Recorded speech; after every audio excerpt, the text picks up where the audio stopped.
Before I tell you what happened to me, do me a favor. Hit that like button and subscribe. Trust me, you don't want to miss the story I'm about to share.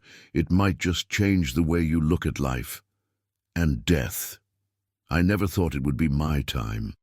Never thought I'd be the one on the receiving end of a story like this. But then life has a way of surprising you when you least expect it. My name is Samuel Hayes. I'm 62. Retired now, but for most of my life I was a firefighter, a job that kept me on the edge, fighting fires, saving lives. And for a time, I thought that was my purpose, to save people, to be the hero. But as I grew older, I started to realize that no matter how much you try to save the world, you can't always save yourself. I live alone now. Used to be a family man, but after my marriage ended, things changed. I don't blame her. I just couldn't be the man she needed. I spent too many nights away from home, too many days on the job. And in the end, the thing I thought would make me a hero, my work, was the thing that drove us apart. I haven't seen my daughter in years. I regret it every day. Lately, my health hasn't been kind to me. I've had heart problems for a while now, years, really. A few close calls. But this time felt different. It came on fast, harder than before. One minute I was sitting in my chair, watching the news, and the next thing I knew I felt it, the pain in my chest. It was sharp. It wasn't like the other times. I tried to shake it off, like I always do, but this was different. The pain got worse, the room started spinning, and I could feel the cold sweat on my skin. I reached for my phone, but my fingers wouldn't move right. Something was wrong, real wrong. I struggled to breathe, trying to stay calm, trying to think, but all I could hear was the sound of my heartbeat, growing louder and louder, like a drum pounding in my ears. It's not the end. Not yet. I've still got time, I told myself, but the words didn't feel real. My vision blurred, and the world around me started to fade. In that moment, I thought of all the things I never got to say, all the things I would never get to do. And then, just as I thought I might lose it all, I saw it. A light. At first, it was just a flicker, a soft glow in the distance. But as I felt my consciousness slipping away, that light grew brighter, brighter than anything I had ever seen. I couldn't explain it. It was warm, inviting, like nothing in this world. It didn't feel like death. It felt like peace, like something I had been searching for my entire life. But as I was drawn toward it, I felt a tug in my chest, something pulling me back, something reminding me of what I was leaving behind. My daughter, my regrets, the years wasted. I tried to fight it. I tried to hold on to the life I knew, but I was slipping slowly, like sand through an hourglass. Stay with me. Please, stay with me, I whispered to myself, but the words seemed to disappear in the haze. And then, it happened. You won't believe what happened next. If you want to know what happened to Samuel Hayes, don't go anywhere. Keep watching. You're about to hear something that'll make you rethink everything you know about life and death. I don't know how long I was out. Could have been seconds, minutes, maybe longer. Time lost all meaning in that moment. But when I came to, I was somewhere else. Not back in my chair, not in my living room where the news was still on in the background. No, this place, this space I found myself in, was unlike anything I had ever known. It wasn't like I woke up per se, more like I drifted into awareness. One moment I was in the grip of darkness, and the next I was here, floating, weightless, in a place that felt oddly familiar but impossibly distant. The first thing I noticed was the silence. Not the usual silence you hear when the TV's off or when you're alone in the house. No, this was a profound, almost sacred silence. There was no sound, none at all, just a heavy stillness, so thick that it felt like it could suffocate you if you let it. But I didn't feel suffocated. In fact, I felt light. I looked down.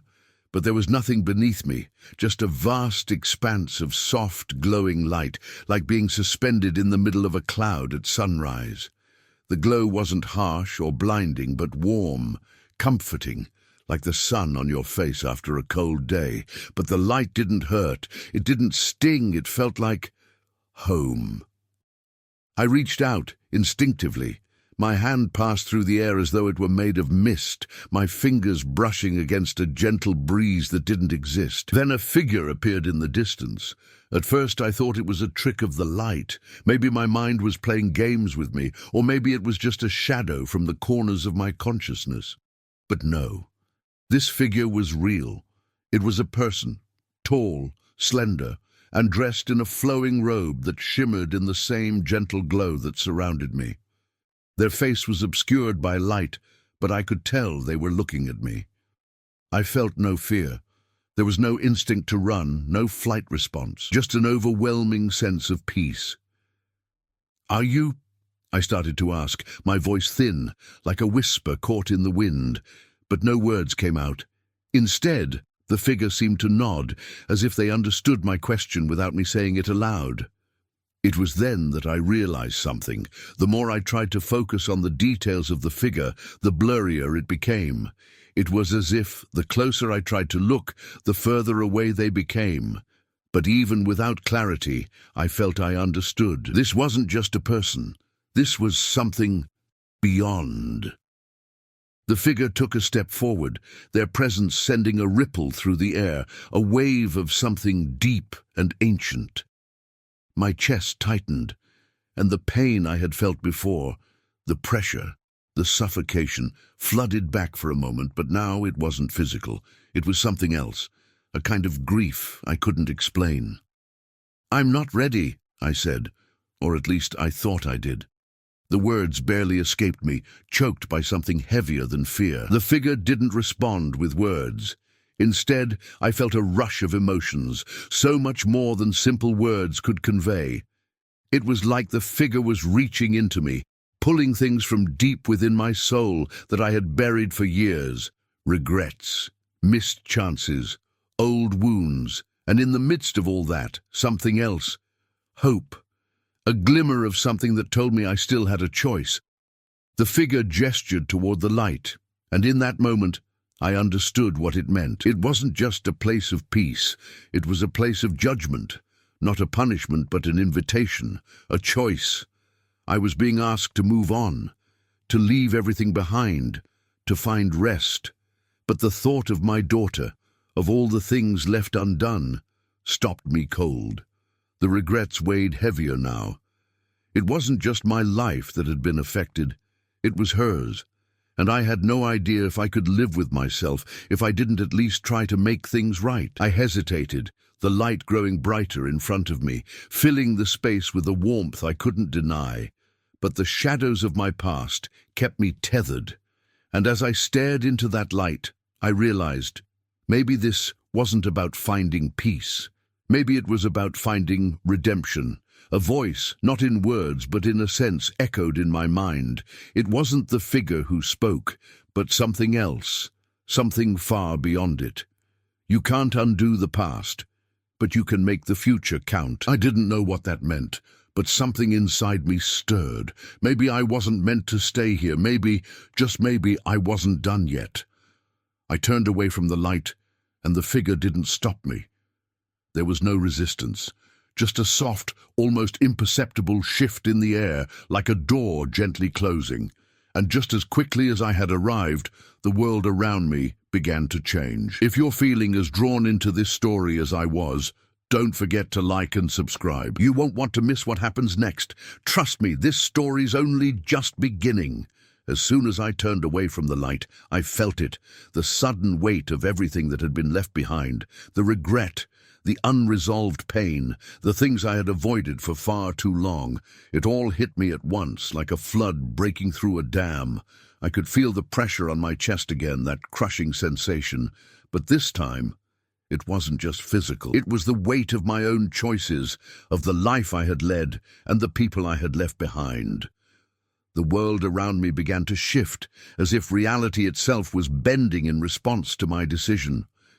The light that had been so pure, so inviting, started to fade, retreating into the distance, and with it the figure who had been both a guide and a reminder of what I was about to leave behind, slowly disappeared, as if fading into the very air around me. I found myself back in that strange in-between place. The silence was more profound now, more oppressive. It wasn't just the absence of sound, it was the absence of everything. There was no air, no weight, no time, just nothing. And yet, everything felt incredibly real, too real. I took a deep breath, if you could even call it a breath. It didn't feel like I was breathing, but I could still feel the rush of air in my chest. I was still me. I still had my thoughts, my memories, and for a brief moment I wondered if I had made the right choice. Had I stepped away from the light because I wasn't ready to let go? Or had I done it because there was something I had to fix? Something I still needed to make right? I couldn't answer that. Not yet. But the more I stood there, the more I realized one thing. I wasn't alone. The stillness was shattered by a low, rumbling sound. It came from behind me. I turned instinctively and saw something I could barely comprehend. A shadow, a dark shape moving against the endless expanse of light, like a stain against a pristine canvas. It wasn't the figure from before, no. It was different. This presence, whatever it was, felt wrong. There was a heaviness in the air, a coldness that pierced through the warmth of the place.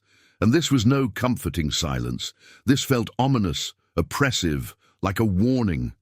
My heart rate quickened, the pain in my chest intensifying as the shadow drew closer. I could feel the unease crawling up my spine, and yet I couldn't move.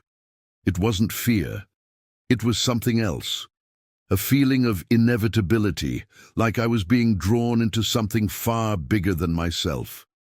The shadow stopped a few feet away, and I heard it, low and guttural, like the sound of an ancient being trying to speak for the first time in millennia. "You have made a choice," the voice said. It wasn't like anything I'd ever heard. It was a voice that didn't belong to a person, but to something far older, far deeper. It wasn't even a voice I could understand with words, but more a sense that washed over me, like a current. I swallowed hard, trying to find my words, but they wouldn't come.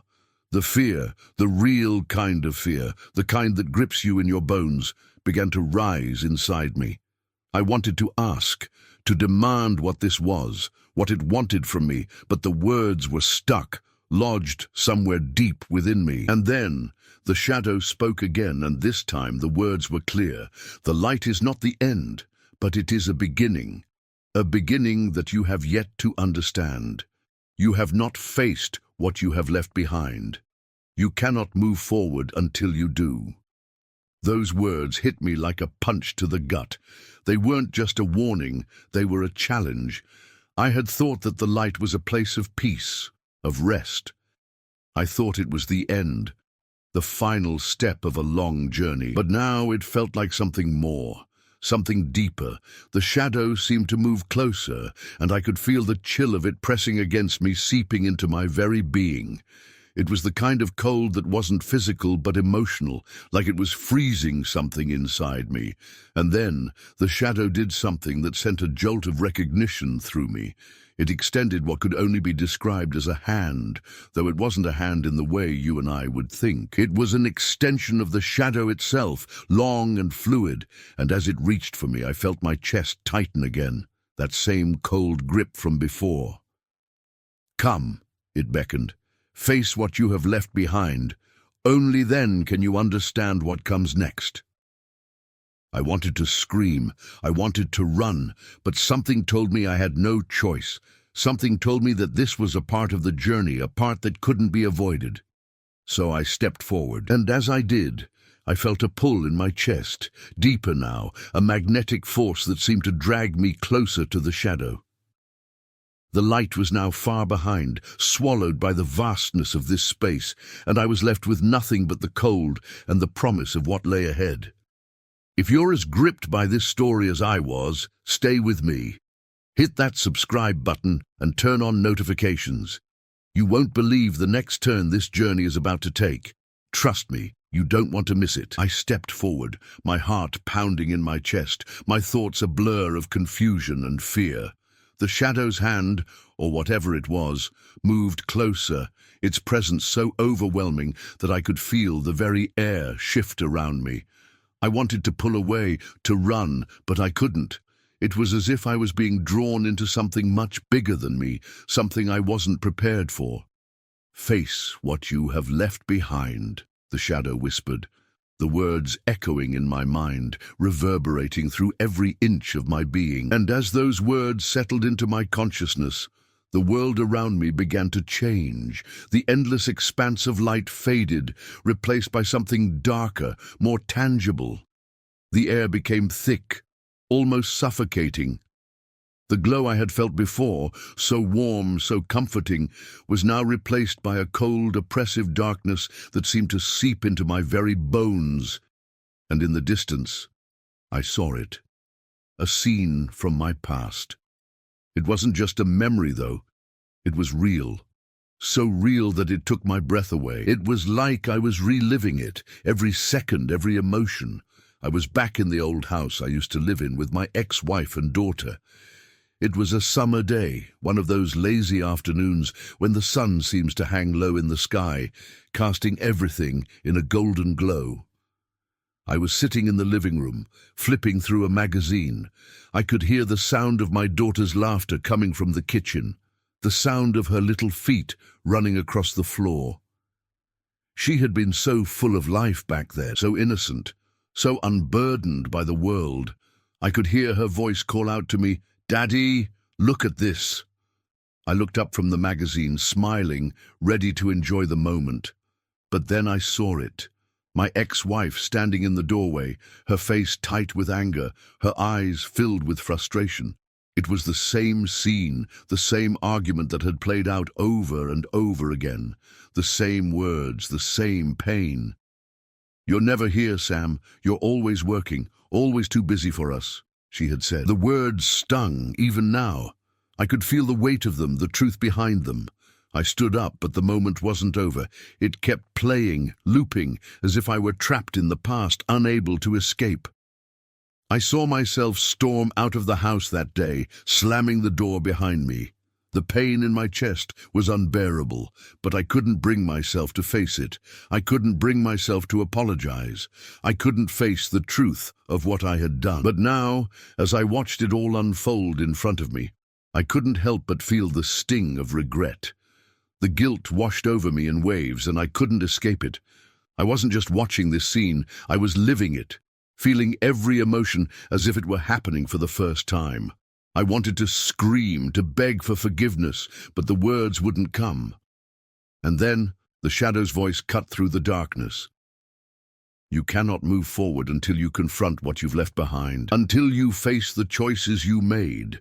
I wanted to argue, to tell it that I had done everything I could, that I had tried to be a good father, a good husband. But the shadow didn't care about excuses. It was showing me the truth, the raw reality of my actions, and there was nowhere to hide from it. As I stood there, caught in the web of my own regrets, I felt something stir inside me. It wasn't just guilt anymore. It was something deeper, a desire to make things right, to fix what I had broken. But how? How could I make things right now after everything I had lost? The shadow's presence loomed larger, its coldness pressing down on me like a weight I couldn't lift. "You cannot undo the past, Samuel Hayes," the shadow whispered, "but you can change what comes next. You can choose to be the man you've always wanted to be, not the man you were, but the man you could still become." Those words hit me harder than anything I had heard before. The weight of them pressed down on my chest. But this time it wasn't a feeling of defeat. It was a spark, a flicker of hope. Maybe I couldn't change what had already happened. Maybe I couldn't undo the hurt I had caused. But I could still choose what I did next. I could still choose to fight for the things that mattered. I took a step forward, even as the shadow's cold presence surrounded me. "I'm not done yet," I said, my voice barely above a whisper, but there was a certainty in it that I hadn't felt in years. "I'm not done. And with that, the darkness seemed to shift.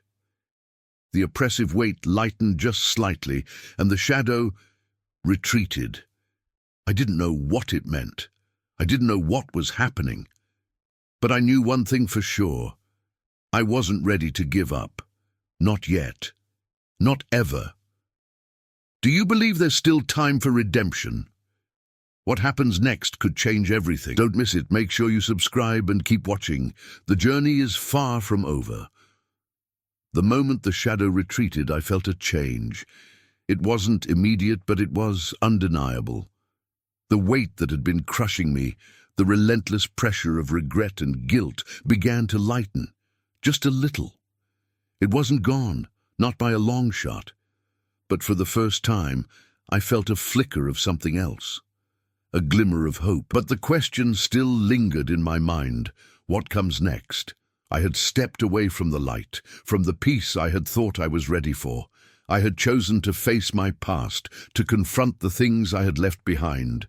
But now, I wasn't sure where to go. The path ahead was unclear, shrouded in mist, and I was left with nothing but the echo of my own voice and the weight of my decisions. As I floated there in that strange, timeless space, the silence returned, but this time it wasn't as suffocating. It felt more like a pause, a breath before something larger, something more important was about to unfold. And then I saw it again, a flicker of light in the distance. At first, it was barely a shimmer, just a soft glow on the horizon. But as I focused on it, the light began to grow, slowly at first, and then more rapidly, until it was unmistakable. The same light that had beckoned me before. But this time, it felt different. It wasn't warm and comforting. It wasn't the kind of light that promised rest. It felt challenging, like it was asking me to make another decision, to choose something deeper than I had before. I moved toward it, my steps slow at first, but with each movement, I felt myself drawn in. This wasn't just a second chance to walk toward peace. No, this was something else, something that demanded more of me. As I drew closer, the air around me began to hum, a low vibration that seemed to resonate deep within my chest. It was as though the very essence of the place, the fabric of this space, was alive. It wasn't just an experience, it was a force, and I was part of it. I reached out my hand, and the light responded, rippling outward in waves, each wave sending a shiver through my soul. It wasn't just illumination, it was understanding. "You are not done, Samuel Hayes." The voice wasn't a whisper this time. It wasn't the shadow. It was clearer, but still distant, like a memory just out of reach. But the message was unmistakable. You have faced the past, but you have yet to face the future. The choices you make now will define you. You have one more chance to make things right. The weight of those words hit me like a storm, tearing through the calm I had just begun to feel. Make things right? How could I? I had hurt the people I loved. I had lost the most important parts of my life. There was no going back. And yet, the light seemed to tell me otherwise. It felt like it was offering me something. Hope. Not the kind of hope that promises everything will be fixed, but the kind that suggests a second chance, the possibility of redemption, no matter how far gone you think you are. I looked down at my hands, still trembling, and for a moment I thought I saw something. A faint shadow of my daughter's face, her wide, innocent eyes staring back at me. She was my heart, my reason for everything. I had left her behind. I had failed her. "You can't change what's already happened," the voice continued, softer now. "But you can change what comes next. You can choose to fight for the future, for what you've yet to lose." I wanted to ask how. How could I fight for something that felt so far out of reach? How could I fight for a future that seemed like it had slipped away from me forever? But the words didn't come. The answers weren't ready to be revealed yet. Instead, the light grew brighter, surrounding me, enveloping me in its glow. It didn't blind me, though. It didn't hurt. It felt like a call, a beckoning. Something I wasn't sure I was ready for, but something I knew I had to face. And just as the light enveloped me completely, something inside me shifted. It wasn't just the light, it was me. I felt a change, deep within my chest, something I couldn't explain. It was as if I had been holding my breath for all these years, and now, finally, I could exhale. I understood then. The journey wasn't over. The past was part of me, but it wasn't what defined me. It was the choices I would make moving forward, the path I would carve from this point on, that would shape me, that would define me. "I'm not done," I whispered again, this time with conviction. The light pulsed in response, as if acknowledging my resolve. And in that moment, I understood that I wasn't just fighting for redemption anymore. I wasn't just fighting for the past. I was fighting for the future I still had a chance to build. I was ready. This is just the beginning of a journey that will change everything. If you're still with me, don't forget to subscribe and stay tuned. The road ahead is full of unexpected twists and turns, and you won't want to miss a single moment. The light seemed to pulse with a rhythm now, almost like a heartbeat, and with each pulse, something deep within me resonated. It was no longer just a presence. It felt like a conversation, a silent communication, one that bypassed words, sinking straight into the core of who I was. The weight of my past, the mistakes, the regrets still hung over me, but they didn't feel as oppressive anymore. They were there, looming, yes, but now they felt like pieces of a puzzle that hadn't been fully completed, and I realized with a mix of fear and clarity that I was the missing piece. I wasn't done yet. I closed my eyes for a moment, the soft hum of the light filling my ears. It was peaceful, but there was something urgent about it, like it was calling me to wake up, to act. And in the stillness, something became painfully clear. I hadn't just been given a second chance. I had been given a choice. I could feel my pulse quicken, my thoughts racing. The past, with all its weight and guilt, had shaped me, but it didn't have to define me. I had been running from it for years, avoiding the conversations I should have had, the apologies I should have made, but that wasn't the man I was now. That wasn't who I had to be moving forward. As if responding to that thought, the light around me shifted. It softened, the harshness of its brilliance fading into something gentler, more comforting. It wasn't a blinding light that erased all flaws. It was a light that allowed room for imperfection, for struggle.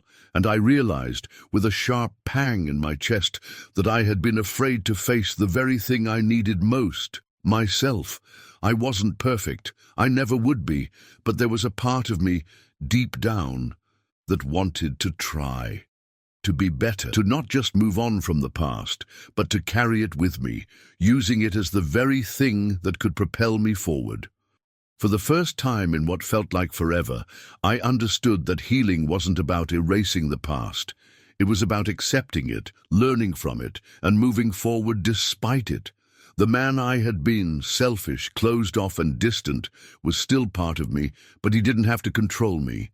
He didn't have to determine the rest of my story. "You have a choice, Samuel Hayes," the voice echoed, once again clear as day.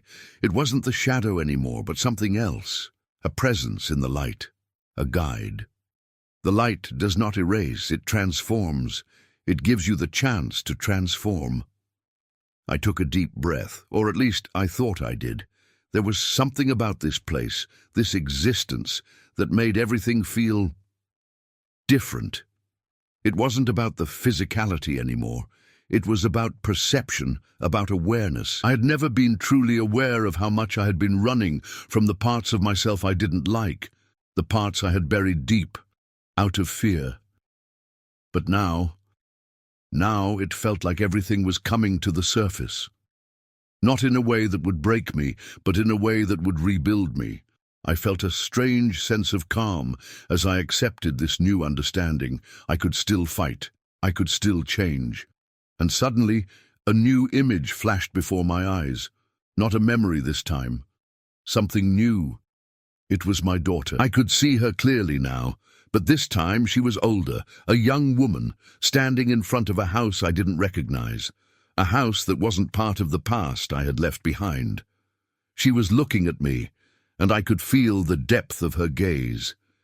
It wasn't just a reflection of the love I had for her, it was hope, a hope that even after everything, there was still something to fight for. "This is the future," the voice said, and for the first time I understood. "This is what you are fighting for. Not the past, not the regrets, but the possibility of what could be." The light intensified around me, growing brighter once again, but this time it didn't feel overwhelming. It felt like a welcome, a sign that no matter how difficult the road ahead would be, I had the strength to walk it, the strength to make things right, not by erasing my mistakes, but by learning from them and choosing to move forward with purpose. The light wrapped around me like a protective cocoon, and in that moment I knew I wasn't alone. The journey wasn't just mine. It was shared. Shared with the people I had hurt, shared with those I still had a chance to make amends with.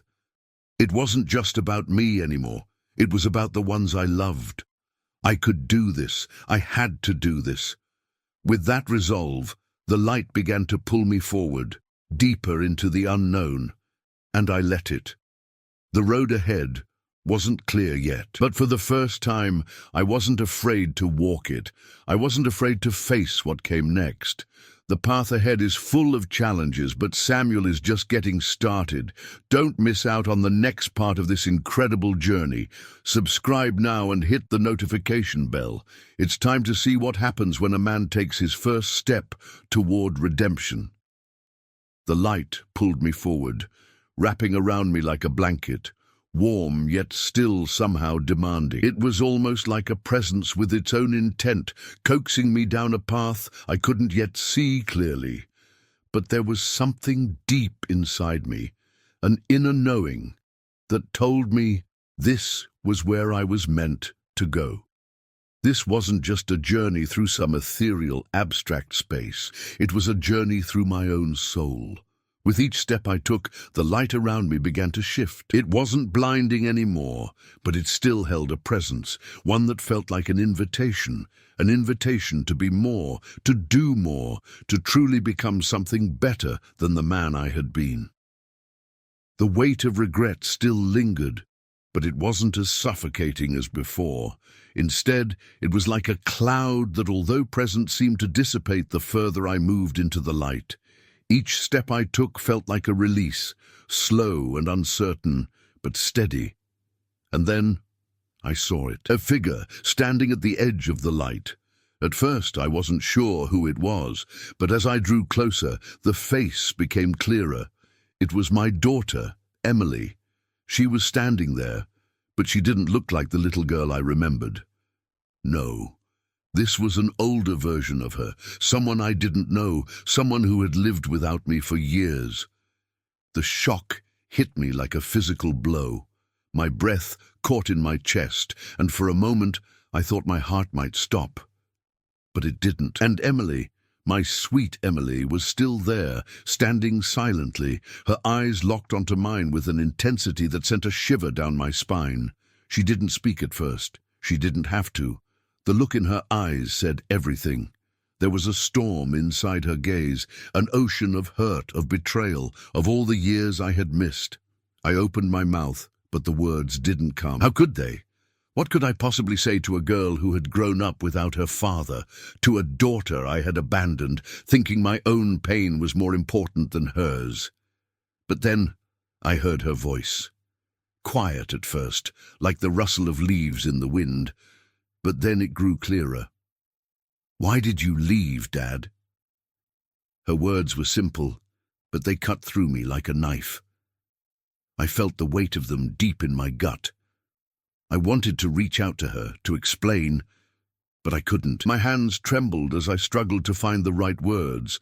"I was lost, Emily," I said, my voice shaking. "I didn't know how to be the father you needed. I was selfish. But I couldn't finish. The guilt was choking me, suffocating me. I had been running from this moment for so long, and now that it was finally here, I didn't know how to face it. But Emily didn't move away. She stood there, her eyes never leaving mine. It was almost as if she was waiting for me to say something that would make it all better, something that would undo the years of hurt. But I knew that nothing I said could ever take away the pain I had caused. "I don't know if I can forgive you," she said softly, her voice breaking but not in anger. It was a quiet sadness, one that resonated deep within me. And in that moment, I understood that forgiveness wasn't something that could be given easily. It wasn't something I could ask for. It was something that had to be earned, but I wasn't about to give up on her. Not now, not ever. I took another step toward her, and this time she didn't step back. Her eyes were filled with so many emotions: confusion, pain, hope. The same emotions I had felt when I had first seen the light, when I had first understood that redemption wasn't something that was handed to you. It was something you had to fight for. "I can't change what I did," I said, the words finally coming. "But I can be here now. I can try to make things right. If you'll let me, Emily, I'll do whatever it takes to prove I'm not that man anymore." Her eyes softened slightly, just a little. She didn't speak, but she didn't need to. In that quiet moment, I saw the smallest flicker of hope in her gaze, and it was enough. The light around us pulsed, almost as if it were acknowledging something, as if it were telling me that the road ahead would be long, that the scars of the past wouldn't disappear overnight. But there was still hope. There was still a chance for healing, and that was all I needed. I took another step toward her. She didn't run. She didn't back away. She just stood there waiting. "I'm here, Emily," I whispered. "I'm not leaving this time." And in that moment, something shifted, something deep inside me. The light that had been so blinding, so overwhelming, suddenly felt like a guiding force, a promise. Not that the journey would be easy, not that the pain would disappear, but it was a step, a beginning. And for the first time in years, I felt like I had a chance to be the man I had always wanted to be. Not perfect, but present. Not flawless, but whole. This journey is just beginning. What's next for Samuel? The road to redemption isn't easy, but it's worth it. Subscribe now and stay with us for the next step in this life-changing story. You won't want to miss what happens when someone truly begins to fight for their future. The silence between us stretched on. But it wasn't heavy anymore. It wasn't suffocating. Instead, it felt tentative, like we were both standing on the edge of something fragile, something precious. I could feel Emily's gaze on me, steady but unsure. It was a look that said everything and nothing at the same time. She was waiting for me to prove that I wasn't the same man who had left her all those years ago. I could feel the light around us, pulsing gently, almost like it was reminding me of the choice I had made, to move forward. But there was still so much left to face. The past wasn't something I could outrun, and I couldn't pretend that one moment, one conversation, would make everything right again. It didn't work like that. I had to prove myself, not just with words, but with actions. I swallowed hard and took a step back, trying to steady my racing heart. "You can do this," I told myself. "You have to do this." "Emily," I started, my voice thick with emotion. But I forced the words out. "I know I don't deserve forgiveness. I can't just expect you to trust me again. I've broken that trust, and I know it's not something that can be repaired overnight. But I'm here now, and I want to do everything I can to show you that I'm not the man I was. I want to be a father to you. I want to be a part of your life, if you'll let me." She didn't answer right away. The silence stretched between us, thick with the weight of everything left unsaid. Her eyes searched mine, looking for some sign, some glimmer that I meant what I said. And in that moment I realized just how much she had grown. The girl I had left behind had turned into a young woman, someone I didn't know, someone who had learned to live without me. For a long moment it seemed like nothing would change. And then, just as I was about to say something else, to beg for her to accept me back into her life, I saw it. A shift, a subtle change in her expression.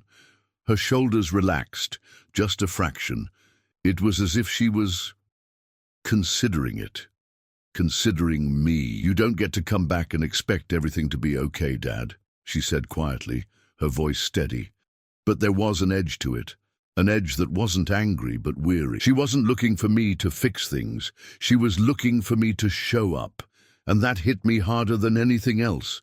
She wasn't asking for apologies. She wasn't asking for some grand gesture of regret. She was asking for presence, for commitment. I nodded slowly, my heart in my throat. "I know," I said softly. "I don't expect everything to be okay, but I will show up. I will prove that I'm here for you. I'll earn back your trust, Emily, no matter how long it takes. I'll be here." There was a long pause, and then, just as I was starting to lose hope, I saw it again, a flicker in her eyes. It wasn't full forgiveness, it wasn't even acceptance, but it was the beginning of something, a bridge, fragile but real, between us. "I'm not saying it's going to be easy," she said, her voice cracking slightly, "but I think I can try. I think we can try."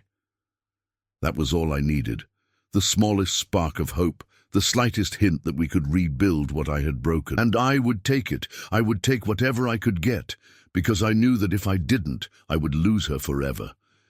I stepped closer to her again, slowly, carefully, not wanting to overwhelm her. She didn't pull away. Instead, she met me halfway, just a small gesture, but it meant the world. And in that moment I realized something else. This wasn't just about me.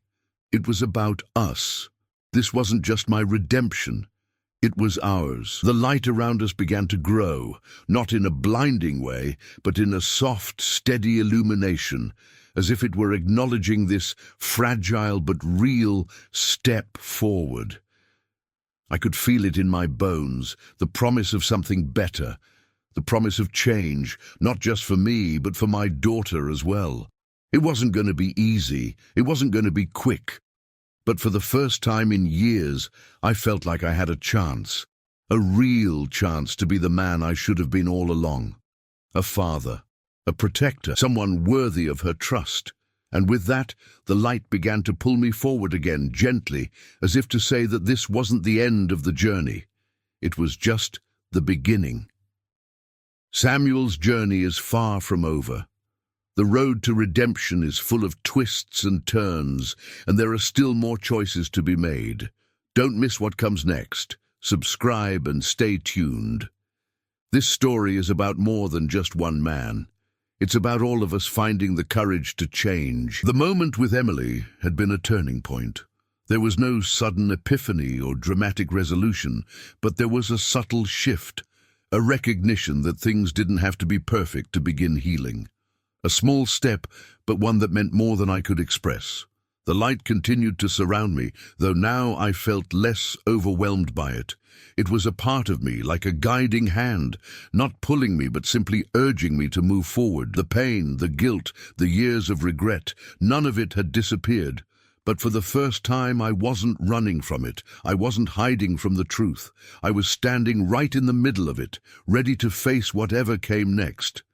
As the light deepened, I found myself walking, slowly but steadily.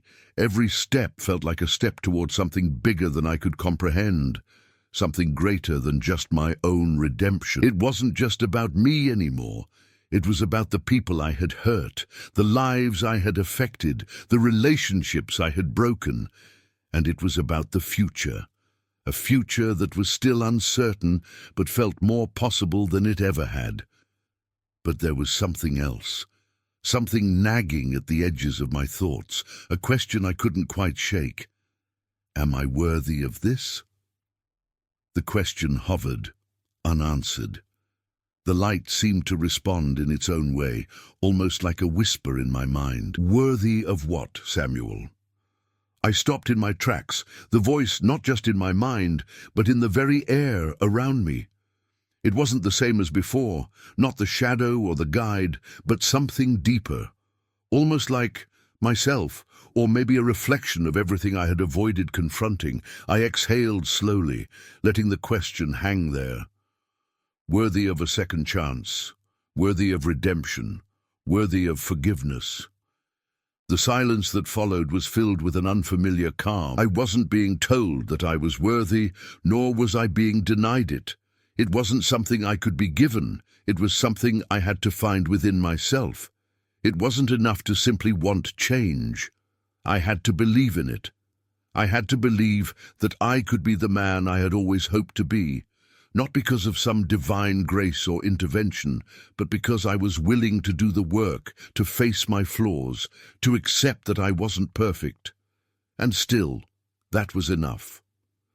I had never believed that before. I had spent most of my life hiding from my flaws, from the shame of my failures, pretending I was someone I wasn't.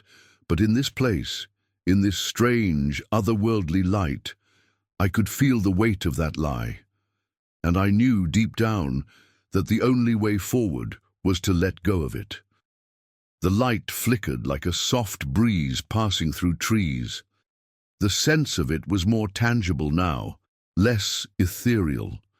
I could feel its presence, almost like an energy moving through me. It wasn't trying to erase my past. It was simply offering me a new perspective, a new way of seeing myself. And maybe, just maybe, it was asking me to see myself the way Emily saw me now, not as the man I had been, but as someone capable of growth, of redemption, a man who could still be worthy of love despite his mistakes.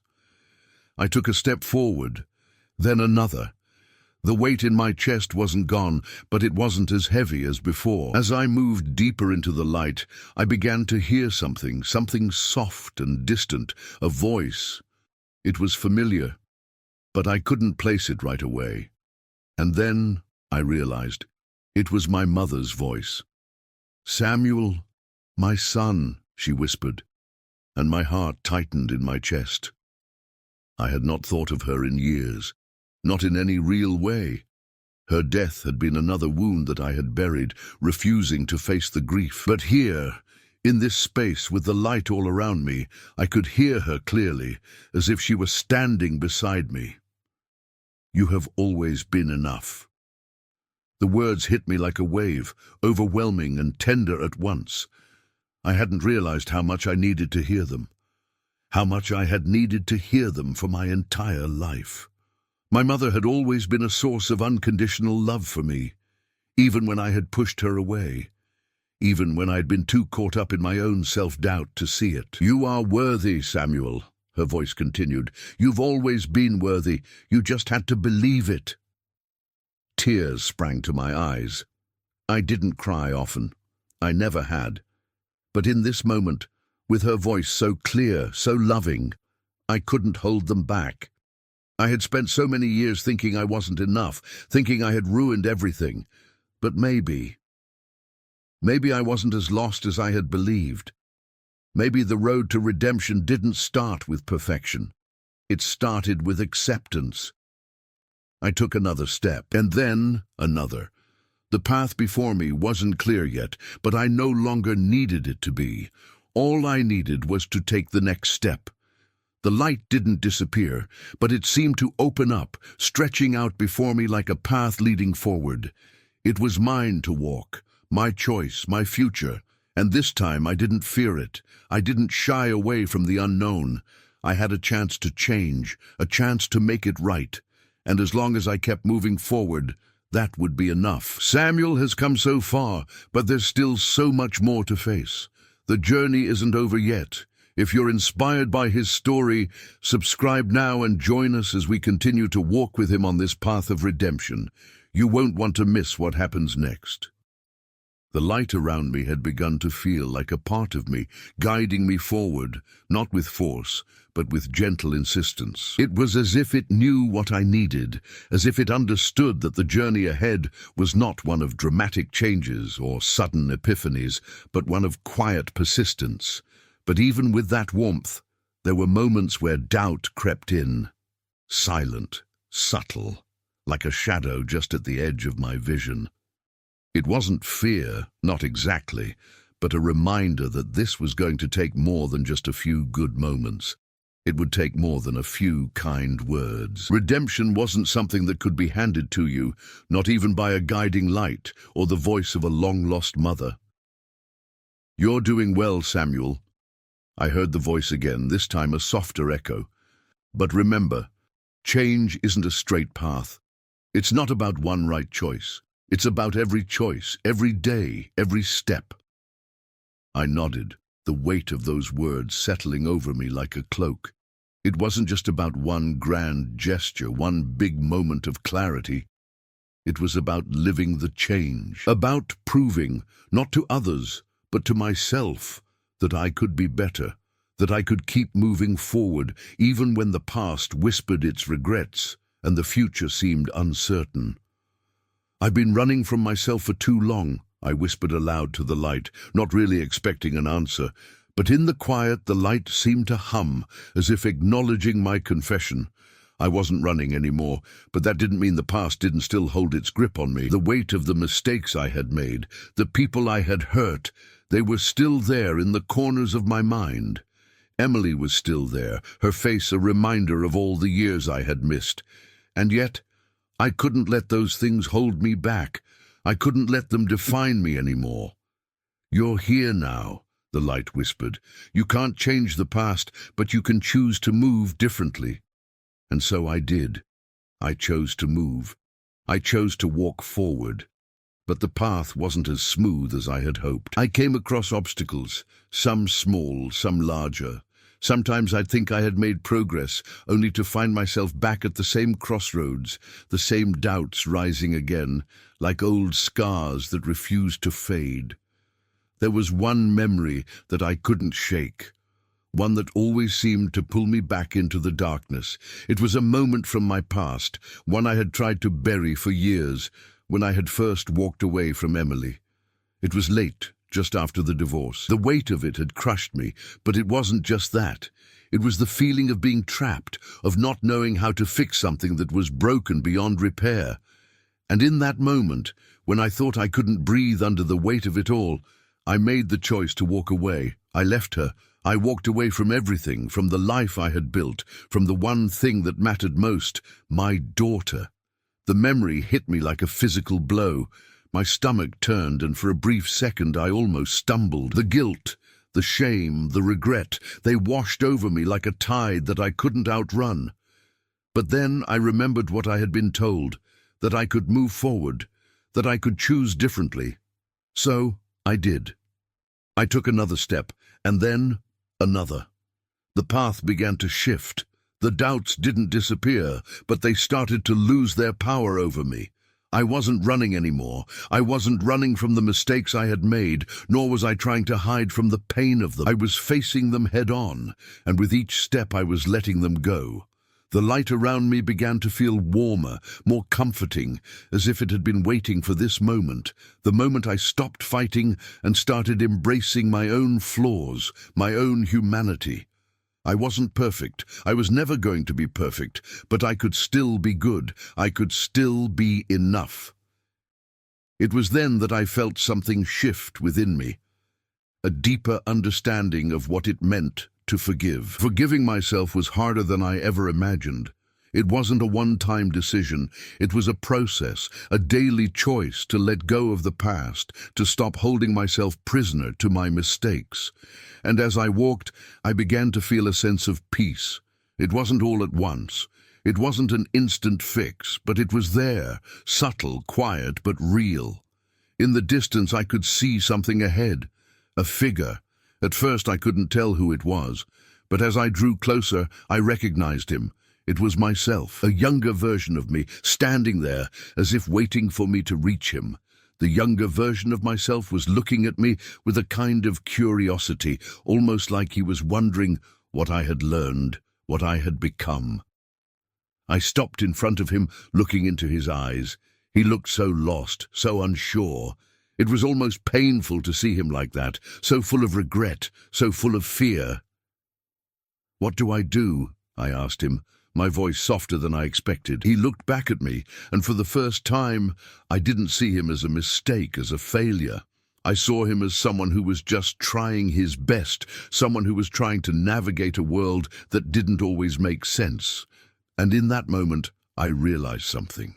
I wasn't just here for Emily. I wasn't just here for the people I had hurt. I was here for myself, to heal, to forgive, to understand that I had always been worthy of love, even at my worst. The light around me glowed brighter, not because it was leading me somewhere, but because it was telling me I was already where I needed to be, right here. And that was enough. Samuel is starting to believe in himself, but the road ahead is still full of challenges. Can he keep moving forward, even when the past keeps pulling at him? Stay with us as we continue to follow his path to redemption. Subscribe now and don't miss the next step in this transformative journey. As I stood face to face with my younger self, something in me shifted. The past, the weight of every mistake, every regret, it no longer felt like a chain dragging me down. Instead, it felt like a part of me I had learned to accept, to make peace with. But the real question remained. Could I move forward without being defined by it? Could I finally believe that I wasn't just a man full of flaws, but also a man capable of growth? The younger version of me didn't say a word. He just stared, as if waiting for me to speak, waiting for me to answer my own questions. I reached out not to touch him, but to place my hand on my own chest. The warmth was there again, as if the light were not only around me, but inside me now. "I don't know if I can change everything," I whispered. "I don't know if I can make things right with Emily, with everyone." The younger me nodded, understanding something I had not yet fully grasped. The light didn't respond this time. It didn't need to. The answer wasn't out there. It was inside me. With a deep breath, I turned away from him. I wasn't running, but I had to keep moving. The light beckoned, and for the first time I didn't question it. I didn't wonder if I deserved it. I just moved, one step at a time, trusting that the path would unfold as I walked it. It felt as though the light was shifting, pulling me in a new direction, almost as if it were opening up a new chapter of this journey. I could feel it deep inside that this was the turning point, the moment where everything before had led me here. I wasn't the same man who had walked into this space, but I wasn't the man I would be either. I was in between, in transition. As I walked further, the landscape began to change. It wasn't the lush expanse of light I had seen before, but something more familiar, more like the world I once knew, but not quite. It was a place of quiet reflection, almost like a dream. I could see patches of grass, trees bending under the weight of their own leaves, and in the distance I could hear the faintest sound of water flowing. I knew this place. It felt like the home I had abandoned years ago. And then I saw her. Emily. She stood at the edge of a small pond, her back to me, as if waiting for me. I stopped in my tracks, my heart thundering in my chest. This wasn't real, was it? Could it be? Was I still dreaming, or had I somehow slipped into another world entirely? "Emily?" I called her name before I could stop myself. She turned around slowly, her face soft and gentle, but there was sadness in her eyes. She looked just as she had before, strong, composed, but beneath that I could see the vulnerability I had once ignored. "I never thought I would see you again," she said, her voice calm but carrying an unspoken weight. I didn't know what to say. For so many years I had blamed myself for the distance between us, for the things I'd done and the things I'd failed to do. But standing here now, in this place between worlds, I realized I had never really asked her how she felt. I had never truly understood the depth of her pain. "I'm sorry," I whispered, my voice cracking. It felt like the apology I should have given so long ago, the one I had never found the words for. She stepped toward me, her expression softening, but there was something else there, a hesitation, a guardedness. She was still holding something back, something I wasn't sure I was ready to face. "You left me, Samuel," she said quietly. "You walked away, and I had to pick up the pieces. I had to keep going, and you weren't there. Not for me, not for our daughter." I nodded, my heart heavy with the weight of those words. This was no easy path. Not for me, not for her. It never would be. But in that moment, I also realized something profound. I hadn't walked away just from her, or from the life I had built with her. I had walked away from myself, too. I had been too afraid to face the man I had become, and so I ran from everything that mattered. I took a step toward her, unsure of what would happen next, but I knew this. I couldn't fix the past. I couldn't change it. I could only face it. And maybe, just maybe, I could begin to rebuild piece by piece. "I can't change what happened," I said, my voice steady now, "but I can be here now, for you, for us, for the family I left behind." Emily looked at me for a long moment, her expression unreadable. She didn't say anything at first, but then she nodded slowly. "I know," she whispered, "I know." And then she turned away. Not in anger, but in quiet acceptance. She didn't need me to fix everything. She didn't need me to erase the years of hurt.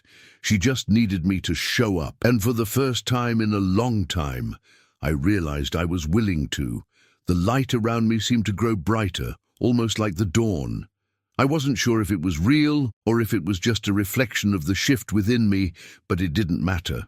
What mattered was that I was here, right here, ready to face the future, ready to move forward. I could feel the path continuing ahead of me. I didn't know where it would lead or how long it would take, but I knew this much. I was no longer afraid to walk it. Samuel has taken the first real step toward healing, but the journey is far from over. What's next for him? And will he finally be able to rebuild the life he left behind? Stay with us as we continue to follow his incredible story. If you're moved by his courage, subscribe now and don't miss the next part of this powerful journey. As I left Emily standing there, my heart was a storm of emotions. A sense of peace had come over me, yes, but also a deep, gnawing uncertainty. I had taken the first step, but what came next? How do you rebuild something that was broken for so long? Can the past ever truly be healed, or do we simply learn to live with the scars? The light, once soft and comforting, now felt more demanding. It pulsed with a quiet urgency, as though it were pushing me forward, guiding me to something I still didn't fully understand. I walked in silence, the landscape shifting once again. The gentle sounds of the pond faded, and the scenery around me darkened, turning into something unfamiliar. The light didn't dissipate, but it seemed to stand still, waiting for me to make the next move. It wasn't pushing me to act quickly, but to think carefully, to understand the weight of my decisions. I realized then that this wasn't just about Emily. This wasn't just about me reconciling with the past, or even the people I had hurt. No, this was something deeper, something I'd been avoiding for years. It was about facing the deepest, most painful part of myself, the part I had been running from all this time, the part that I had tried so hard to bury under the weight of regret and sorrow, the part that I had convinced myself didn't matter because it was easier to blame everything and everyone else. It was about confronting my own fear. I came to a clearing, and there, in the center of the clearing, stood a figure. This time, it wasn't Emily. This wasn't someone from my past that I needed to reconcile with. No, this was someone I had never expected to meet here. It was me, the man I had been, the man I had been running from. He was standing with his back to me, facing a tall, cracked stone. The figure was older, graying, weathered by the years. But as I stepped closer, I realized it wasn't just age that had left its mark on him. It was fear. Fear that had built up over a lifetime, sitting like a shadow behind his eyes. He turned around slowly, and when he saw me, something like recognition flickered across his face. "I knew you'd come," he said softly, his voice gruff, laden with the weight of unspoken words. I didn't know what to say. My own reflection standing there before me held so much I had long refused to face. The mistakes, the regrets, the fear that I wasn't enough. I had spent years believing that I was somehow unworthy of forgiveness, of love, of any kind of redemption. "You've been hiding from me," he said, his voice barely a whisper. "Hiding from what you've done. Hiding from what you think you are." I nodded, unable to speak. The weight of his words hung heavy in the air. "But the truth is, you're not just what you've done," he continued. "You're not just the mistakes you've made. You're also the choices you can make, the person you can still choose to become." I swallowed hard. Could this really be true? Could I really choose to be something different than what I had allowed myself to believe? Could I forgive myself for the years I had wasted? "You can," he said, as though reading my thoughts, "but you have to stop running, stop hiding. You have to face me. You have to face you." And so I did. I took a step forward, then another. The closer I got, the more I saw the reflection of all my darkest fears, the ones I hadn't wanted to acknowledge, the guilt, the shame, the anger at myself. It was all there, staring back at me. But now, something else was beginning to shift. A strange warmth filled my chest, not from the light but from something within me. I wasn't running anymore. I wasn't hiding. I was standing there, facing my past, my fears, my regrets, and for the first time I felt free. "You're not a prisoner of your mistakes, Samuel," the figure said softly. "You never were. You just have to choose to let go." It was a painful process, letting go of the guilt, the regret, the years I had spent punishing myself. But in that moment, I realized that I wasn't bound by my past.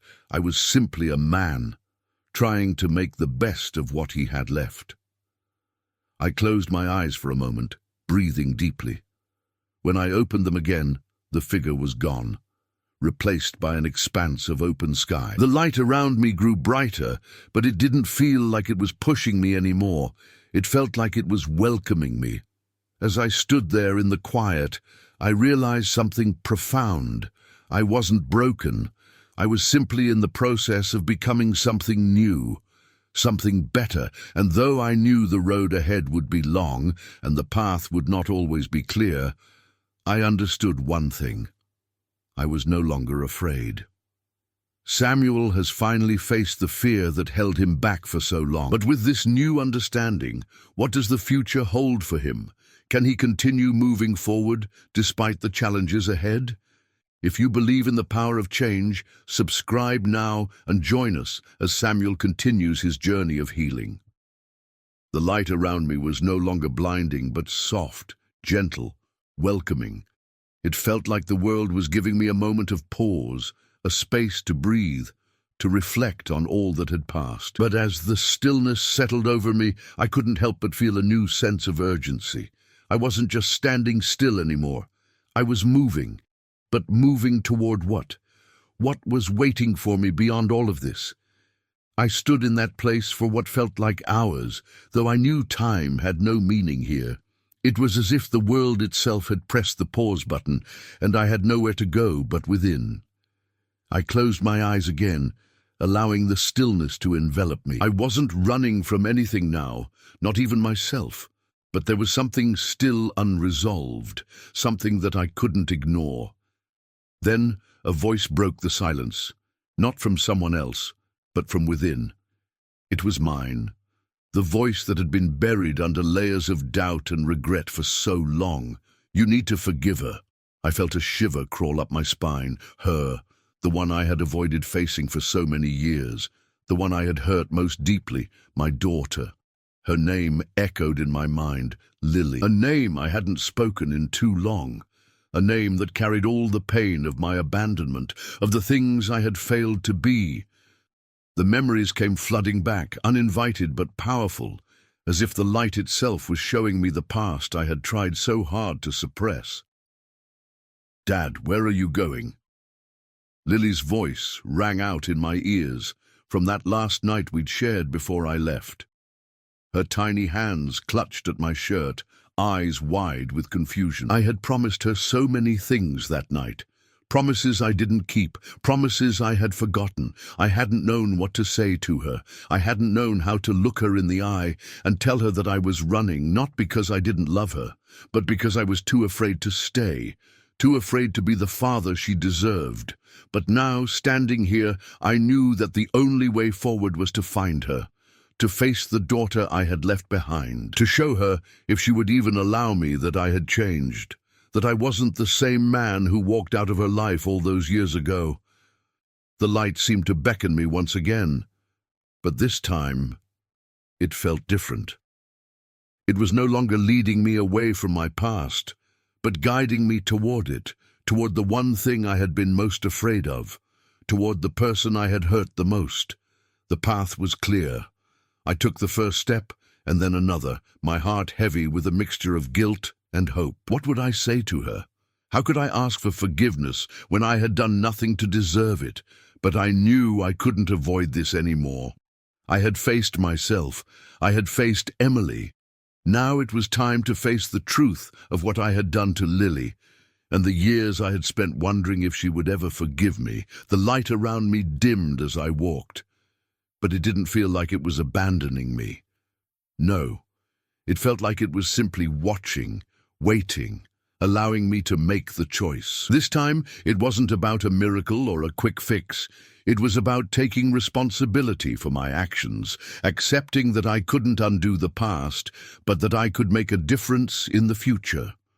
With each step, the air grew warmer, more familiar, until I could almost feel the presence of Lily in the air around me, like a whisper on the wind. I didn't know if she would be there waiting for me, but I had to try. I had to know that I had done everything I could to make things right. I walked for what felt like days, the path always leading me forward, until I saw it, the house. It wasn't much, but it was hers. The place where she had grown up, the home I had once shared with her and Emily. It was quiet, peaceful, but as I approached, I felt a sense of dread welling up inside me. Could I really face her after all this time? Could I show her who I had become? Or would she only see the man who had abandoned her? My hand hovered over the doorbell, trembling. The past was knocking, and I wasn't sure I was ready to answer. "You are ready," the voice whispered inside me again. This time, it wasn't just a voice. It was a promise, a reminder that I had done the work. I had faced the truth. Now, it was time to see what kind of future I could build, starting with the most important relationship in my life. I pressed the doorbell. The sound of it echoed through the house, and my heart pounded in my chest. Seconds felt like minutes, and I was left alone with my thoughts. What would happen now? Would she open the door? Would she want to see me? Or had I lost her forever? And then the door opened. Samuel has faced the hardest part of his journey, seeking forgiveness from his daughter. But what will happen next? Will Lily accept him, or has the distance between them grown too wide to bridge? Stay with us as we uncover the next chapter of Samuel's emotional path toward redemption. If you've been moved by his story, subscribe and don't miss the next part of this incredible journey. The door creaked open, slowly. My heart was in my throat, my palms slick with sweat. It wasn't just the fear of rejection that gripped me. It was the raw truth that I had no idea who would be standing on the other side of that door. Was she the little girl I had left behind, the one with the wide eyes and the gentle smile? Or had time and pain turned her into someone unrecognizable, someone I would never be able to reach again? The door opened wider, and standing there looking exactly the same, but yet somehow different, was Lily. She was no longer the small child I remembered. Her eyes, once so full of innocence, now carried a weight to them, a knowing that only comes with time and experience. She was a woman now, grown, and it took me a moment to even recognize her. For a heartbeat, we both stood there just looking at each other. Her expression was unreadable. The years between us felt like an ocean stretching out before us, impossible to cross. Then she spoke, her voice soft but steady. "Dad, what are you doing here?" I could hear the hesitation in her words, the uncertainty, the anger, maybe, just beneath the surface. I couldn't blame her for any of it. I was the one who had walked away, who had failed her. What could I possibly say to erase that? "I know I don't deserve this," I started, my voice breaking slightly. "I don't deserve your forgiveness, and I'm not asking for it, but I had to see you. I've spent so many years trying to outrun my mistakes, trying to ignore the pain I caused you. But I can't do that anymore. I'm sorry, Lily." The words felt weak, inadequate. They were the truth, but they seemed to fall flat in the face of all the hurt I had caused. I didn't know what I was expecting, whether she would throw the door in my face or let me in, but in that moment, I realized I didn't have control over how she would react. I had only control over what I was willing to do, what I could offer now, even after all this time. Lily stood there for a long while, silent. The seconds stretched into what felt like hours. My chest tightened with the weight of the silence, and I almost couldn't bear it. But then she stepped aside just slightly and gestured for me to come in. No words, just that one small movement. I didn't hesitate. I stepped over the threshold, into the house that had once been home. The air inside was different from the outside, darker, quieter. As I walked through the hallway, memories flooded back. The kitchen where we used to eat dinner together, the living room where we had watched movies, where I had held her close during thunderstorms. It was all still here, tucked away in the walls, in the dust that had gathered over the years. But it was clear that life had moved on, and this wasn't the same place I had left behind. Lily led me to the living room, and we both sat down. The space between us felt vast, though there was no physical distance. The space was in our hearts, in the years of silence and pain we had both endured. For a long time, neither of us spoke.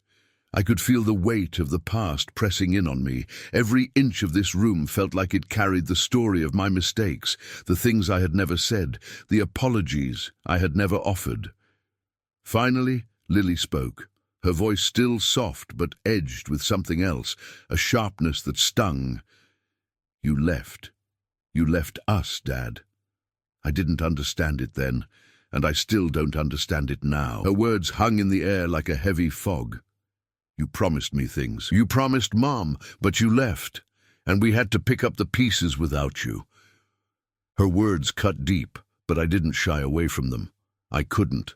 I had to listen, because this was the truth, her truth. "I know," I said quietly, my voice thick with emotion. "I can't explain why I did it, not in any way that would make sense to you, but I can tell you that every day I regretted it. I regretted leaving you. I was lost. I didn't know how to be the father you needed, the husband your mom needed." Lily's face softened just a little, but there was still a guardedness to her. She was giving me the chance to speak, but I could see she was holding back.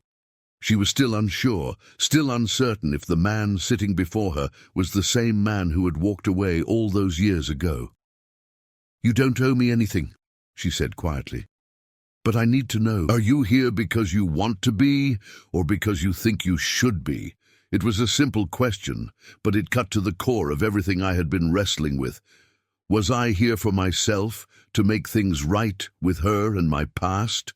Or was I just trying to make myself feel better, trying to erase the guilt that had been gnawing at me for so long? "I'm here because I want to be," I said, my voice steady now. "I want to be the father you never had. I know I can't undo the past, but I can try to be there for you now if you'll let me." There was a long silence after that, the kind that feels both uncomfortable and healing at the same time. Lily didn't say anything at first, but I could see her processing. She was weighing my words against the history we had, the years of abandonment, the pain of growing up without me. Finally, she nodded. Just once. It wasn't forgiveness, not yet. but it was a start. It was the first step in the direction of something new, something that could never be rushed or forced. We sat together in silence, for what felt like an eternity, but also like a moment of grace. There was still so much to say, so much healing left to do. But for the first time in years, I felt a spark of hope. Samuel has taken the first step toward healing the rift with his daughter, but is this the beginning of a new chapter in their relationship? What will it take for them to truly rebuild trust? Stay with us as we continue to explore Samuel's emotional journey. Subscribe now and don't miss what comes next. The silence in the room was thick, almost suffocating. I sat there facing Lily, not knowing exactly what to say or do next. Her reaction had been a small step, but what would come next? She had let me in, but how much could I really repair from the wreckage of the past? How much of me was left for her to believe in? I tried to search her eyes for something, anything that might tell me what she was really thinking. But all I saw was a mask of restraint, a reflection of who she had become over the years. I didn't know if she was truly willing to let me in, or if she was just waiting for me to screw up again. "You know, don't you?" Lily said suddenly, breaking the silence. Her words were soft, but the tension in her voice was unmistakable. "You know how much you hurt me, how much your absence destroyed everything we had." I didn't respond right away. I didn't have the words to cover the pain she carried, but I listened. Every word. Her words were heavy, and I could feel them in my own chest. "I know, Lily," I finally said, my voice quiet but steady. "I know I can't go back in time, and I know you have every right to be angry with me. I was selfish, and I made you pay for that." She stared at me but said nothing. Her response seemed to be locked away, somewhere deep inside, where she was still trying to decide if I deserved forgiveness that seemed so out of reach. I didn't know if I could ever regain her trust. I didn't know if I could fix all the damage I'd done. Lily turned toward the window, as if trying to distance herself from our words. I didn't know what she was thinking, but I could feel her revisiting the past, reliving the pain of it. It wasn't easy for her, and I could tell with every movement, every sigh. "I felt abandoned," she said suddenly, her voice breaking slightly. "I didn't know how to deal with it. I didn't know how to grow up without you. And when you left, my world crumbled. I just wanted you to be there." Those words hit me like a punch to the stomach. The weight of the guilt came down harder than ever. I left her. I left her with all that hurt and confusion, and my absence had been the heaviest burden of all. I knew that even if I was here now, the wound I'd caused wouldn't heal overnight. There was no quick fix. What I was doing now was just the beginning. "Lily, I don't know how to fix what I did. I don't know if I'll ever be able to give you back everything you lost because of me," I said, my voice thick with sadness. "But I'm here now. I'm trying to be the man I should have been all along, the father you deserved." She looked at me again, her eyes wet, but she wasn't crying. She was just processing. I could see she wanted to say something, but the words were heavy, blocked by years of frustration. "I don't know what to do with that, Dad," she murmured, a little lost in her own emotions. "I want to believe you. I want to believe that you're here for me and not for yourself. But you left, and you left me here, and now you want to come back into my life as if nothing ever happened." What she was saying was valid. I had disappeared, and I had no right to just return and expect everything to be fixed. She was right to be cautious. She was right to protect herself. I closed my eyes for a moment, trying to hold back the sorrow that was rising in my throat. I knew that what I was doing right now, at this moment, was taking the first step. But I also knew the road ahead wouldn't be easy. No matter how much I wished things could be different, time and mistakes couldn't be erased. I had to keep being honest with her more than ever. "I'm not expecting you to forgive me right now," I said with a deep sigh. "I know it'll take time. I know that maybe you'll never forgive me, but I need to try. I just want you to know I'm willing to do whatever it takes to win you back, to be here when you need me, to rebuild what I've broken." Lily looked at me again, and for the first time her eyes softened just a little. There was still a wall between us, but it was as if for a moment she was considering my presence, the sincerity in my words. I knew that reconciliation wouldn't happen overnight, and I didn't deserve a happy ending right away, but at least I was here. I was present. The silence fell between us again, but this time it didn't feel oppressive. It was the kind of silence that comes after something deep, something real. And deep down, I felt that something was starting to heal. Even if I didn't know what the future held for us, there was a spark of hope there, one I hadn't allowed myself to feel in years. Samuel is trying to earn his daughter's forgiveness, but the road ahead is full of obstacles and conflicting emotions. Will he be able to break through the walls of the past? Stay with us as we continue exploring this emotional journey. If this story is touching you, make sure to subscribe and stay tuned for what's coming next. The days that followed felt like walking through a fog. Lily and I barely spoke after that conversation. I gave her space, respecting her need to process everything. I thought of it as a small victory, though. She hadn't shut me out completely. The door wasn't fully closed. There was still a sliver of light peeking through, and for the first time in years, I felt like I might be able to step back into her life. But I had to keep reminding myself that this was going to take time, a lot of time. I spent those days at the house, quietly going through old photos, trying to find moments that would remind me of the father I should have been. I even started going through some of the old letters and postcards Lily had written me when she was younger, before everything fell apart.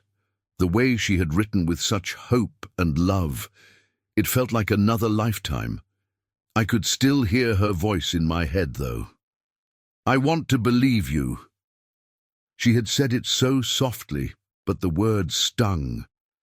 I knew that she was wrestling with the part of her that wanted to trust me, and the part of her that wanted to protect herself from more pain. One afternoon, after I had spent what felt like hours going through the old memories, I decided to take a walk. The weight of it all, of the past, the mistakes, the regret, was starting to settle in my chest, and I knew I needed to clear my head.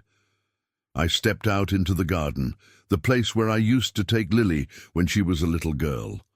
We'd sit on the swings together, talking about everything and nothing.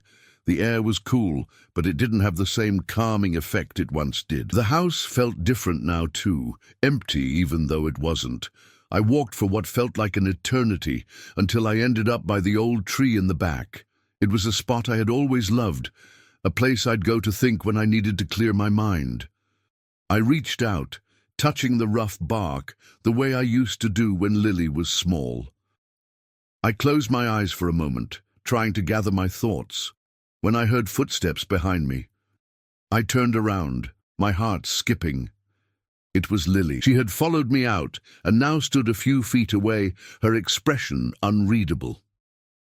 "I didn't know where you went," she said, her voice soft, hesitant. I stood there for a moment, unsure of how to respond. She was here. And for some reason I felt like this could be a turning point. I didn't know what was going on in her mind, but something had changed. I could see it in the way she was looking at me, less guarded, less distant. A tiny crack in her armor. "I needed some air," I said simply, looking down at the ground for a moment. "Sometimes I need to be alone with my thoughts." She nodded. And for a moment we stood there, just the two of us, as if time had slowed down. The tension between us hadn't disappeared, but I could feel something shifting. Finally she spoke again, her voice quiet but clear. "I've been thinking a lot about what you said the other day." I held my breath. My chest tightened, wondering if this would be the moment she would completely shut me out. But then she continued, her eyes meeting mine. "I don't know if I can forgive you yet. It's just too much. Too much time has passed, and you hurt me in ways that I can't even explain," she said, her voice cracking slightly. "But I'm not giving up on us. Not yet." Her words hit me like a wave, washing over me with a mixture of relief and guilt. I wanted to pull her into a hug, to tell her how sorry I was, but I knew better. I couldn't rush this. I couldn't expect everything to fall into place just because I wanted it to. This was her journey too, and I had to respect it. "I don't expect you to forgive me right now," I said, my voice steady but full of emotion. "I know it's going to take time, and I know that maybe you'll never forgive me, but I'm not giving up on us either. I'll do whatever it takes to show you that I'm here. I'm here for you, Lily." She didn't respond right away, but for the first time I saw a flicker of hope in her eyes. It wasn't much, but it was enough. It was all I needed. We stood there for a few more minutes, each of us lost in our thoughts, but this time it felt different. The air wasn't as thick. The past wasn't looming over us as heavily. I wasn't sure what tomorrow would bring, or the next day, or the next year. But for the first time in a long time, I felt like there was a chance. A small one, but it was there. And that was enough for now. Samuel's journey of redemption continues, but the road ahead is far from clear. Will Lily be able to trust him again, or will the past forever stand between them? If you're invested in this story, make sure to subscribe and stay tuned for what's coming next.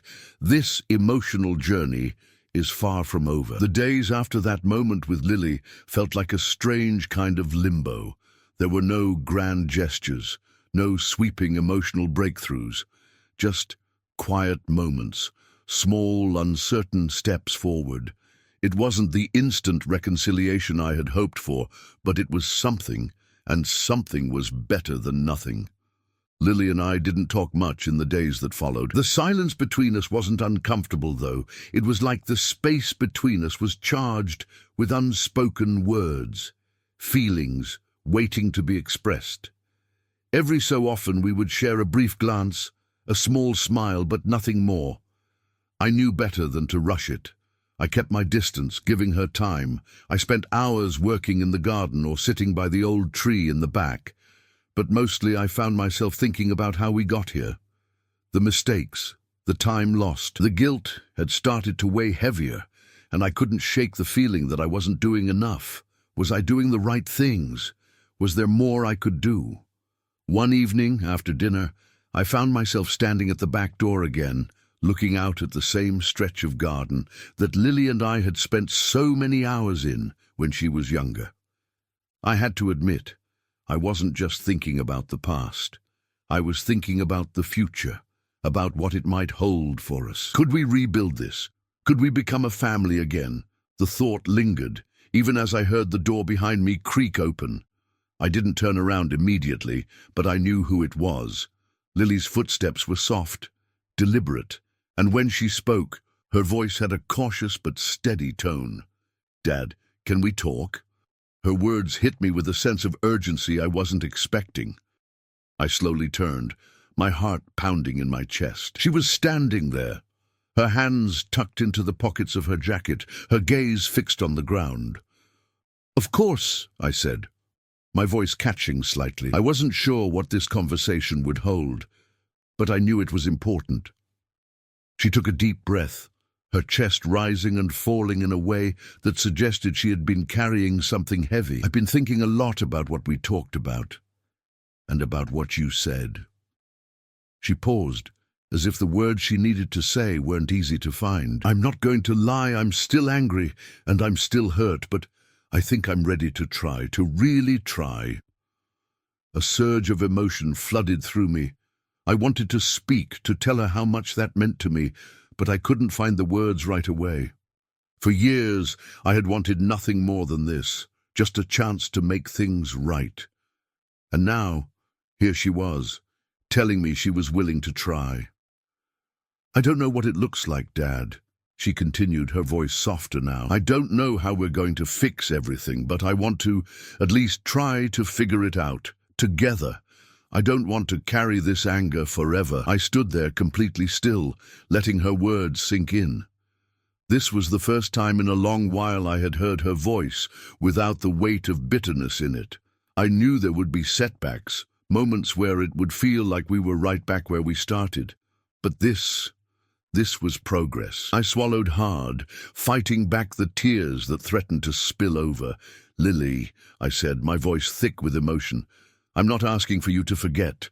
I'm not asking for you to let go of the pain I caused you, but I'll do whatever it takes to show you that I'm here. I'm not going anywhere. We'll figure this out, even if it takes time." There was a long pause before she spoke again, her voice soft and uncertain. "I don't know if it will ever be the same, but I think I can start to trust you again." My heart skipped a beat. For the first time in what felt like forever, I felt like we were moving toward something real, toward healing. It wasn't perfect, but it was the beginning of something. And that was more than I ever thought I'd get. We stood there for a moment, just letting the quiet wash over us. The tension between us, which had once been suffocating, had eased, even if only by a fraction. "I'm proud of you," I said quietly, almost to myself. "I'm proud of how strong you are, Lily. You don't have to carry the weight of this alone anymore. I'm here for good." She gave me a small smile then, a little hesitant but real. "I know," she said. "We'll see what happens next, okay? But thank you for not giving up." I nodded, a smile creeping onto my face despite myself. We didn't need to say much more. The moment spoke for itself. We were taking the first steps toward mending what had been broken. As Lily turned to head back inside, I stayed in the garden for a few more minutes, feeling the cool breeze against my skin. I looked up at the sky. Maybe it was just the lingering hope I had, or maybe it was the thought that, against all odds, we were going to be okay. The road ahead would be long and uncertain, and the scars of the past wouldn't vanish overnight. But right now, that didn't matter. What mattered was that we were both trying, and that was enough. The road to redemption is never easy, and Samuel's journey is far from over. But with Lily's willingness to try again, a new chapter begins. Stay with us to see if they can truly heal together. If this story is touching you, don't forget to subscribe and hit the notification bell so you don't miss what happens next.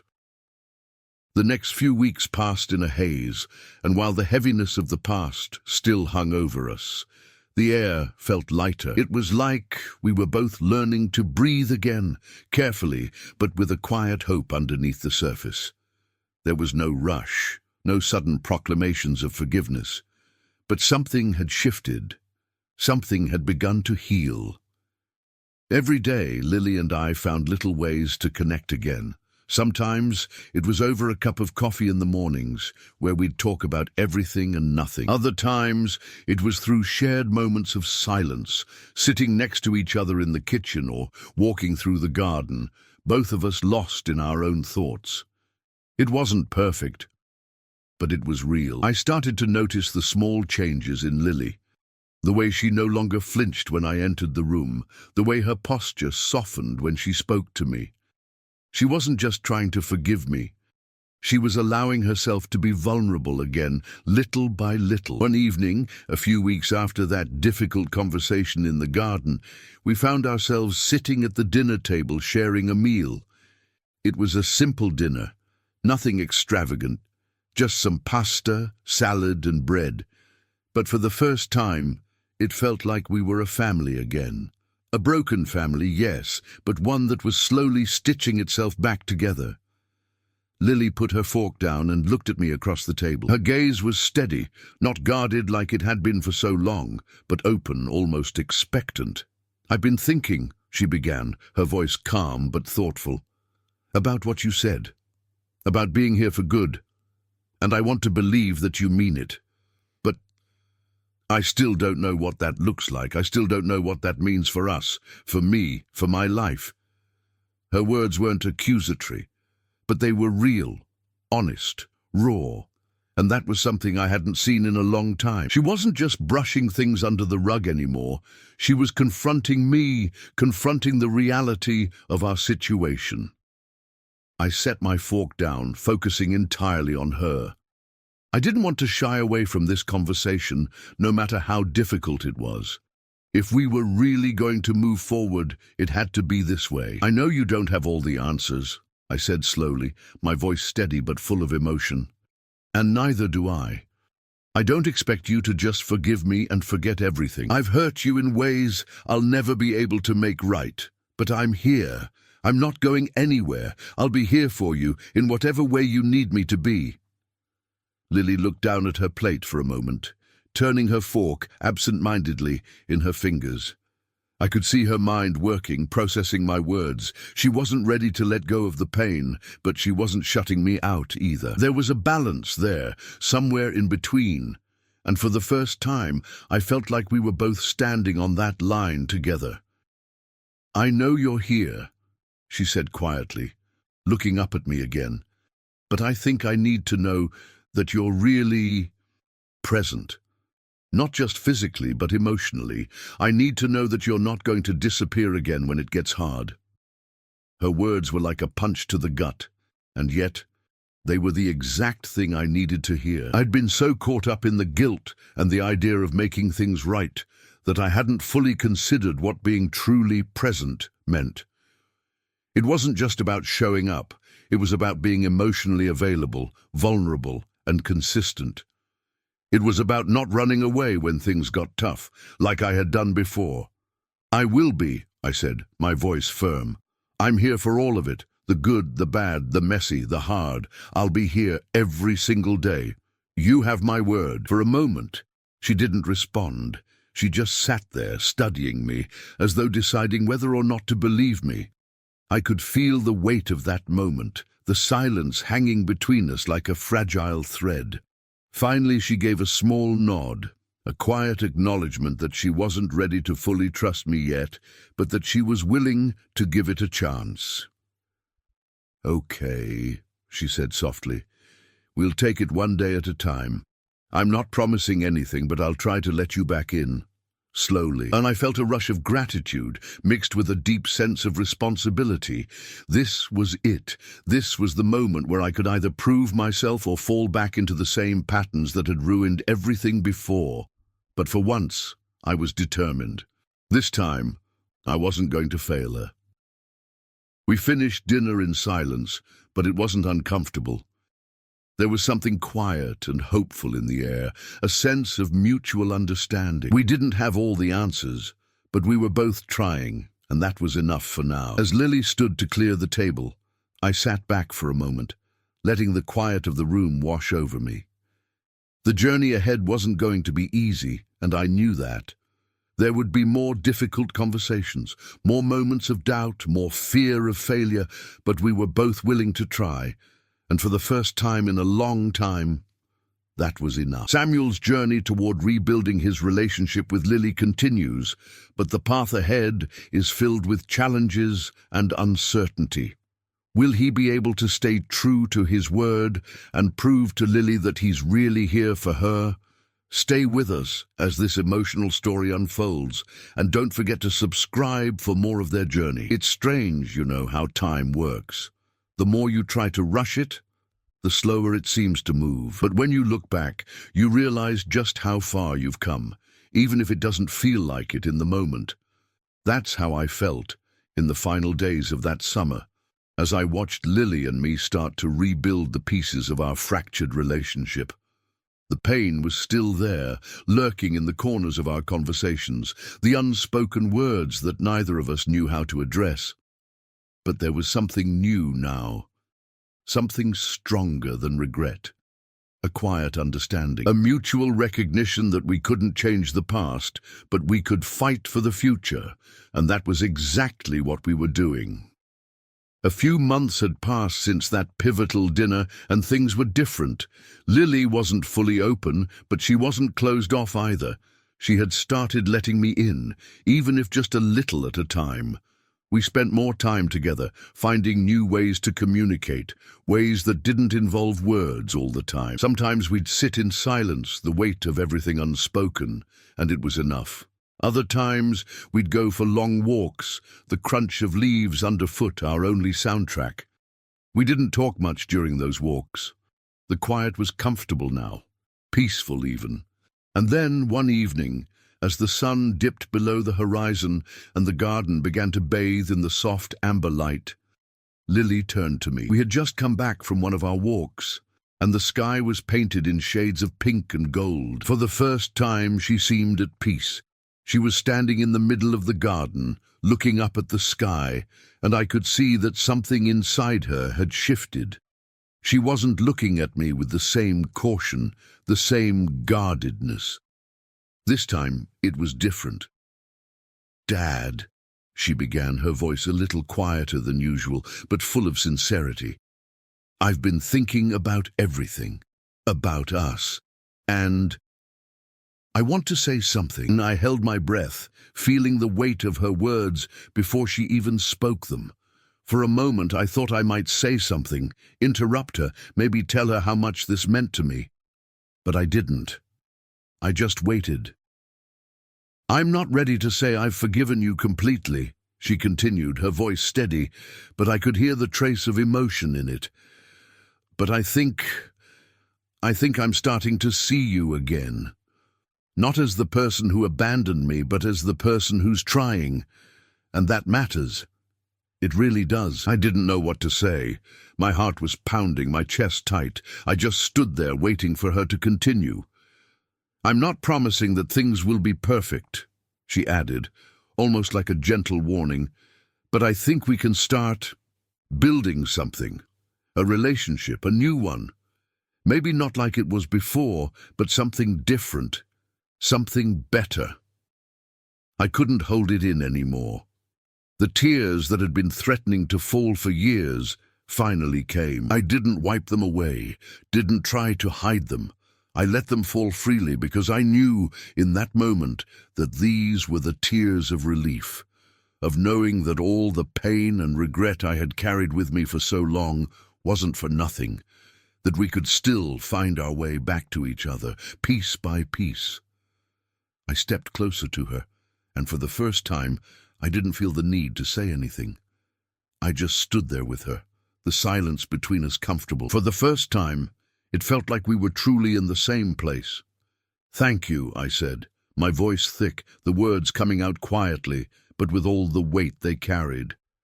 "Thank you for giving me this chance." She smiled then, just a little, but it was enough. It was more than enough. And that was it. That was the moment I realized that while we would always carry the weight of the past with us, we could still move forward, together. I don't know how long we stood there, maybe minutes, maybe hours. Time seemed to lose its hold on us in that moment. But when the last traces of sunlight disappeared and the first stars began to appear in the sky, we went inside. We didn't need to say anything else. It was like the whole world had shifted and there was a new kind of peace between us. Samuel's journey has been long, full of pain, regret, and moments of hope. But the most important lesson he's learned is that healing takes time and forgiveness takes even longer. If you've been following his story, thank you for being part of this emotional journey.